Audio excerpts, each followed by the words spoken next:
삼성전자 같은 경우는 전 저점 나왔다고 보거든요.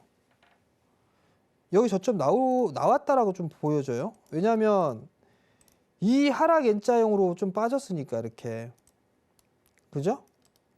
그러면 이 하락 N자형으로 빠졌었고, 그럼 여기에서 바닥.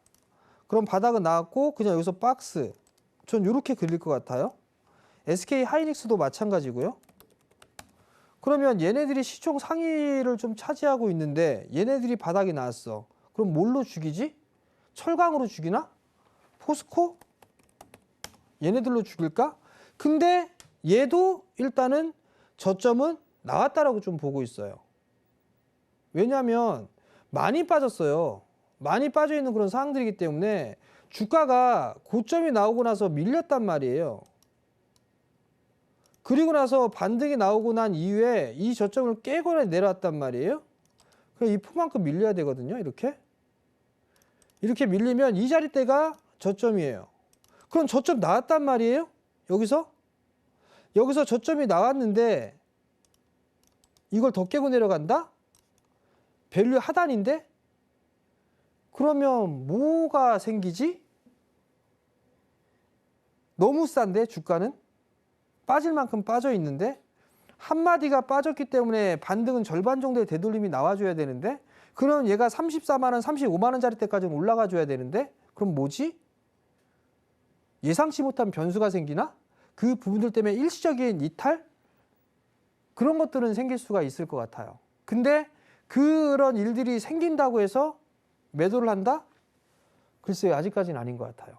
그러면 화학도 마찬가지예요. 철강 일단 요거 한 종목 봤는데 금호석유도 한번 봐볼까요? 금호석유를 보더라도 마찬가지예요. 이 친구도 여기서 이렇게 빠졌어요. 빠져 있고 난 이후에 하락 N자형으로 빠졌는데 이 한마디에 있어서의 절반의 되돌림 자리 때는 일단 나왔단 말이에요. 이 하락 마디에서의 절반 되돌림은 나왔어요. 그러면 이 자리대 조정을 받고 여기서 순환매가 계속적으로 좀 나와주게 된다면 이런 식으로 움직인다는 얘기거든요. 그러면 이 하락 N자형에 있어서의 절반 되돌림이 나올 수가 있다는 얘기예요. 그러면 그 자리대가 약 한 22만 원대 중반이란 말이에요. 어찌됐든 이 친구도 빠질 만큼 빠졌어요. 그러면 철강, 화학, IT 다 빠졌단 말이에요. 시총 상위? 현대차, 기아차? 현대차는 솔직히 조금 덜 빠진 것 같아요. 얘가 2마디로 빠져보게 된다면 얘는 요만큼 좀 더 빠져야 된단 말이에요. 근데 2마디가 안 된다라고 하게 된다면 요마디라고 가정을 하게 된다면 얼추 빠졌지만 이 저점을 한번 깰 수도 있어 보여요. 현대차와 기아차? 요 정도만 조금 마디별로는 안 빠졌던 부분들이고 나머지는 다 빠졌어요. 그렇기 때문에 지수가 크게 밀리거나 그럴 자리대는 없어 보이지 않나. 저는 개인적으로 좀 그렇게 보고 있거든요. 그럼 결론은 요번에 또 조정을 받는단 말이에요. 오늘 FOMC 뭐 눈치 보기 나오고 있고 뭐하고 그런 부분들 때문에 밀렸단 말이에요. 뭐 부채한도 협상을 이미 넘어갔어요. 가결됐습니다. 하원에서. 그럼 부채한도 이슈는 제껴놓고 FOMC 테이퍼링 극단적인 매파적인 그런 발언들만 아니었으면 재료 소멸로 보면 좋을 것 같고, 그러면 조정을 받게 된다면 내일 타이밍부터는 조정을 받게 된다면 오히려 매수 그리고 순환매 요 부분들이 계속 진행이 된다면 지수는 여전히 박스 이렇게 좀 보시면 좋을 것 같아요. 그렇기 때문에 시장에 모르겠어요. 제가 극단적으로 시장을 긍정적으로 좀 볼 수도 있는 그런 상황들이지만 트레이딩을 하시는 분들과 투자를 하시는 분들 같은 경우는 틀릴 수밖에 없어요. 사실 시장이 지금은 상승장이 아니라 조정장이잖아요. 그렇기 때문에 힘든 거는 당연한 거고, 제가 힘들면 여러분들도 힘들고, 여러분들이 힘들면 외국인들도 힘들고, 기관들도 힘들어요. 다 똑같이 힘들어요. 근데 이런 얘기하면 좀 그렇지만 경제방송 보면 막 올라간 종목군들만 막 얘기를 해요. 또 그럴 수밖에 없어요. 왜? 빠진 종목 갖다 왜 빠졌는지 분석하는 것보다 올라간 종목을 왜 올라갔는지 그런 것들을 분석하는 게 더 낫단 말이에요. 그러다 보니까 계속 올라가는 종목군들만 언론에 방송에 노출이 되고 그러다 보니까 내가 소외가 된다라는 그런 느낌이 드는 거예요. 쟤네들은 다 올라가는데 왜 내 건 빠지지? 그러면 이거 하지 말고 저 올라가는 거 따라가야 되나? 그런 부분들이 많이 지금은 생길 수밖에 없을 거예요. 결국은 전에도 좀 말씀을 드렸을 거예요. 지난주에도 좀 말씀을 드렸을 거예요. 우리가 해야 될 거. 보유 종목을 재확인하세요. 숫자 찍히나 안 찍히나. 제가 IT 섹터 괜히 말씀드린 게 아니에요. 반도체 마찬가지고 디스플레이 마찬가지고 소부장 다 마찬가지예요. 그게 일단 어느 정도 완화가 돼야지만 투자 사이클로 들어갈 수가 있을 거예요. 그러한 부분들을 보고 이 성장을 할 수가 있는지를 다시 한번 체크를 해보셔야 돼요. 비중 조절도 필요하겠죠? 차트로 보고서 할 수밖에 없어요. 올라가면 계속 올라가겠구나라고 생각을 하거든요. 타협점을 찾으시라는 말씀을 드렸을 거예요. 타협점. 한 방에 다 팔 필요가 없다고 했잖아요. 나눠서 파시라고 했잖아요.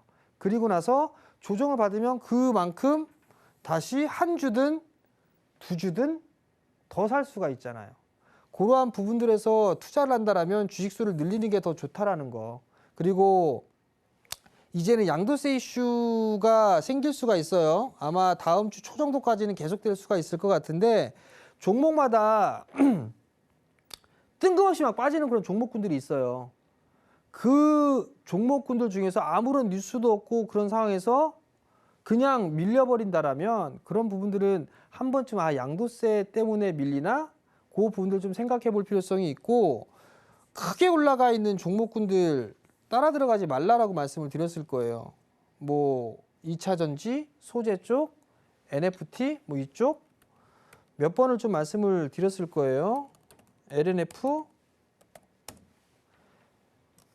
같은 경우는 여기에서 61선 요 지지된데 요거 지지된다? 글쎄요. 전 요거 한 번 더 빠질 수도 있다고 봐요. 그래서 이렇게 빠지고 이렇게 빠졌으니까 이렇게 그러면 20만 원 이하 한 18만 원, 19만 원, 18만 원대 전 요 자리대까지도 올 수 있다고 봐요. 그럼 그 자리대에서는 오히려 매도가 아니라 매수로 봐야 되지 않을까? 전 개인적으로 이렇게 좀 보고 있는 그런 상황들이고요. 뭐 게임빌 최근 들어서 변동성이 좀 심해요.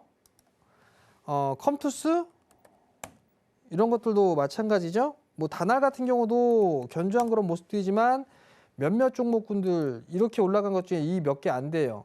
얘도 차트의 모양새가 이제 조금 쉬어갈 타이밍을 좀 누르는 것 같아요. 그 다음에 위메이드 이런 기업들 같은 경우는 많이 올랐죠? 많이 올랐으니까 빠질 거란 말이에요. 저는 요거 조금 더 빠질 수 있다 봐요. 61선 깨지면 얘는 일단 끝 이렇게 보셔야 돼요.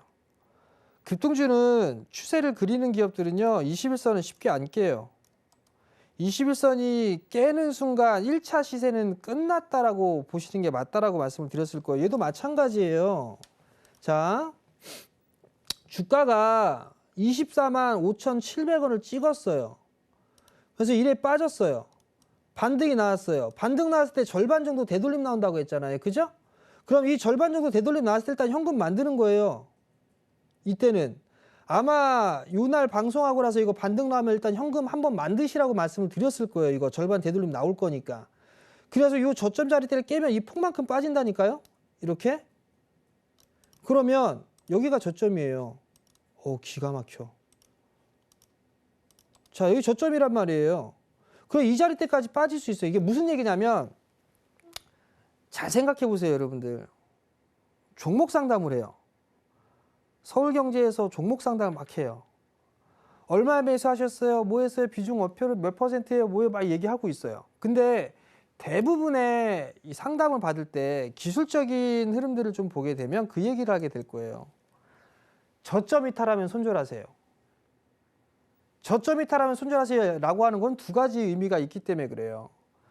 그 하락에서 반등이 나왔던 그 하락 한 마디만큼 더 빠질 것이기 때문에 매도하라는 거 하나.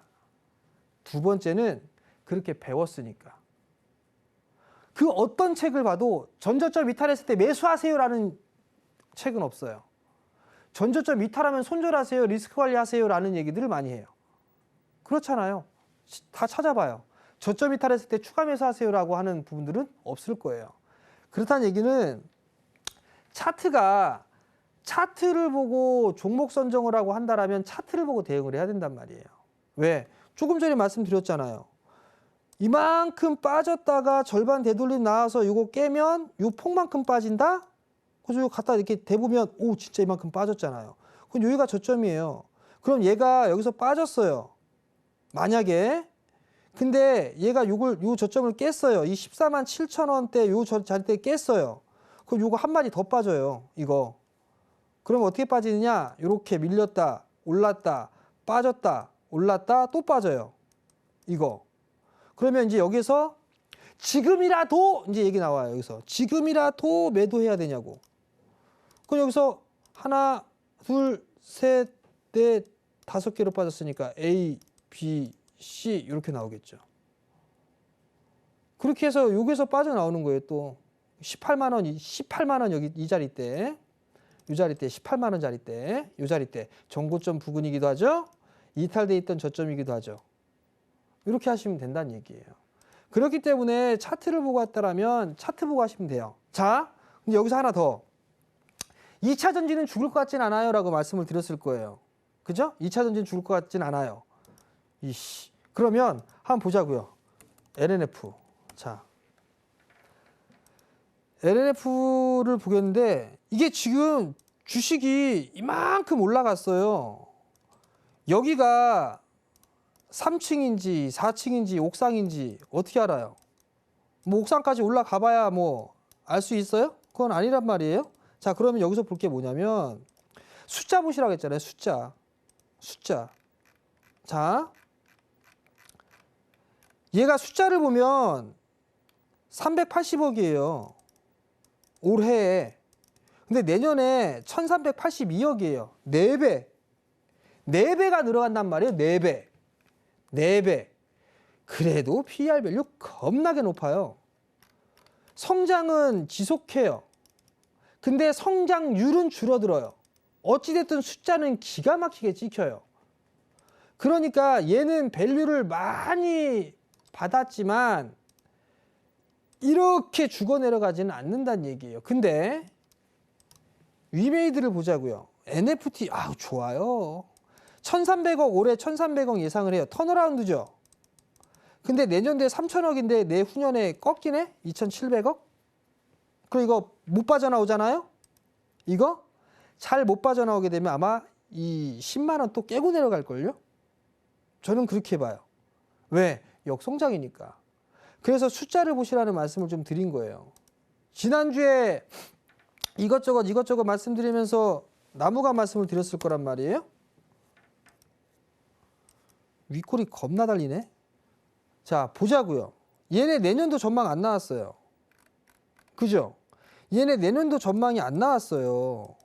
애널리스트들 뭐 하나 몰라? 이런 종목 커버 안 하고? 그러면 전체를 봐요. 올해 1분기 78억, 2분기 38억, 다 팔자가 들어가네. 3분기 56억. 그냥 3분기까지만 보면 170억이에요. 연간 기준으로 170억 나온 적이 없어요. 그죠? 근데 주가는 이 적자가 나왔던 2019년도에도 이만큼까지 올랐는데 얘가 못 올라갈 이유가 있냐고요. 그죠? 있어요. 그래서 LG이노텍처럼 올라가는데 이렇게 올라가는데 이거 무서우면 나무가를 보셔라 라고 말씀을 드렸던 게 그 이유예요. 그 이유. 숫자 나오니까. 내년도 더 성장할 수 있을 것 같으니까. 주가 못 올랐으니까.